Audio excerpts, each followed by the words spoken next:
This is A Course of Love, reading 67. And as always, we begin with the last paragraph of reading 66. Your ideas of love, however, fit your goal of separation as neatly and conveniently as does your idea of heaven. For what you require of love is that it set you apart and make you special. Much more is demanded of those you love than of any of your brothers and sisters. The more that is required is all to feed your idea of your own specialness. You look for constant verification that this one you love loves you in return. And if this attention is not provided, you feel you have cause for claiming wounds that cannot be healed and reparations that cannot be paid. You thus hold the one you love the most in the greatest bondage and call that bondage a relationship. This can be most clearly seen in relationships that were once everything to you and have since failed you. This can be a memory of any relationship, and each of you has one. It can be of parent and child, of best friends, of a marriage or a partnership, or even that of a mentor or student. Whatever the relationship's configuration, it was one that truly brought you joy. Within it you were happy and felt as if you needed nothing more than this. It was a relationship so intense that at its peak you would have begun to see its continuation without change as the major goal of your life. Without it, life would not be worth living, and so it was necessary to retain it at all costs.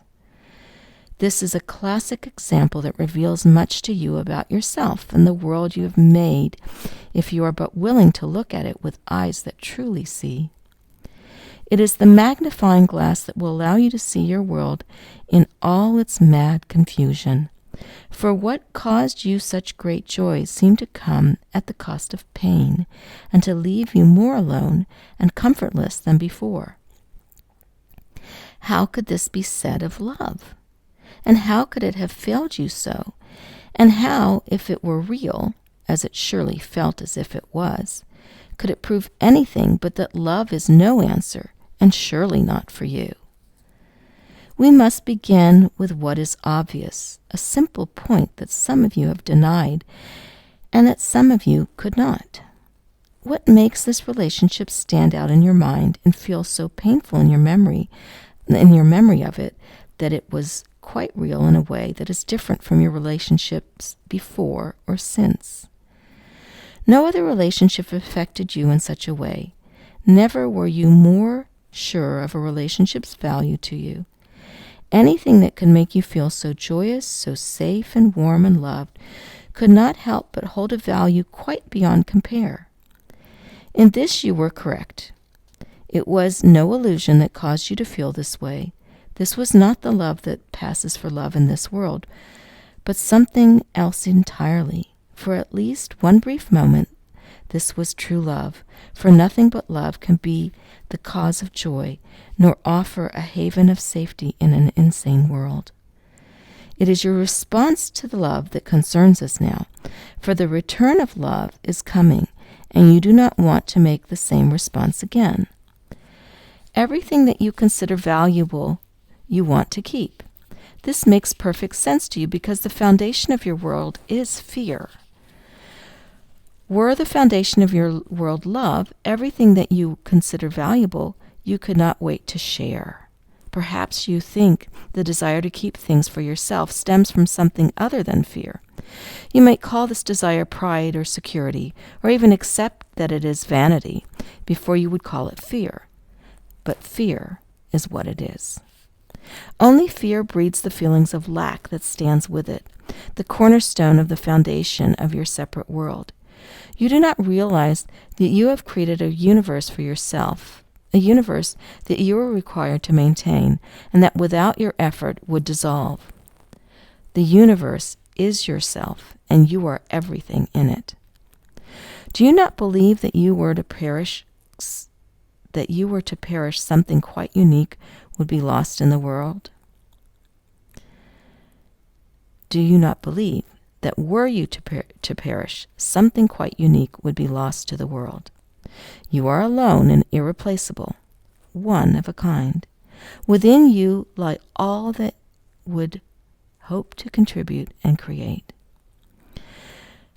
Within the actions and interactions of your lifetime lie all the effects you would hope to have on what remains here.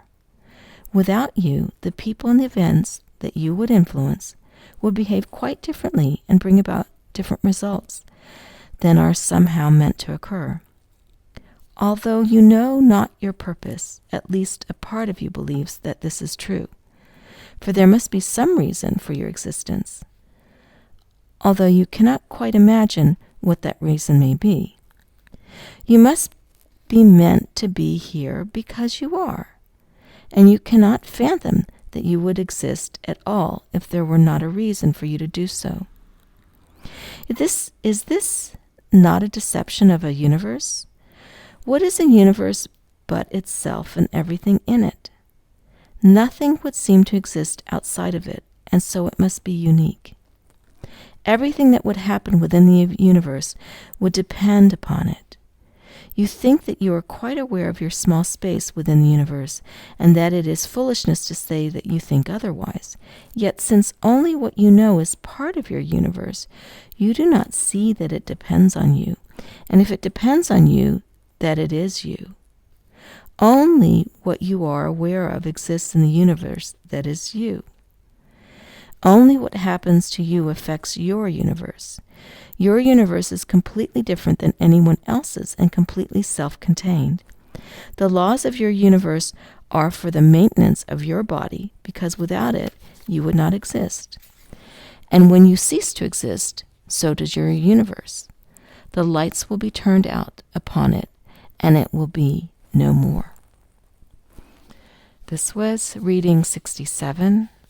Quite a bit to chew on, but reading 68 comes soon. Take a deep breath in. Fill yourself with everything, every feeling, every thought, and exhale and release it all. All thoughts, all feelings, everything. Be the void. Continue to breathe. Enjoy today with blessing.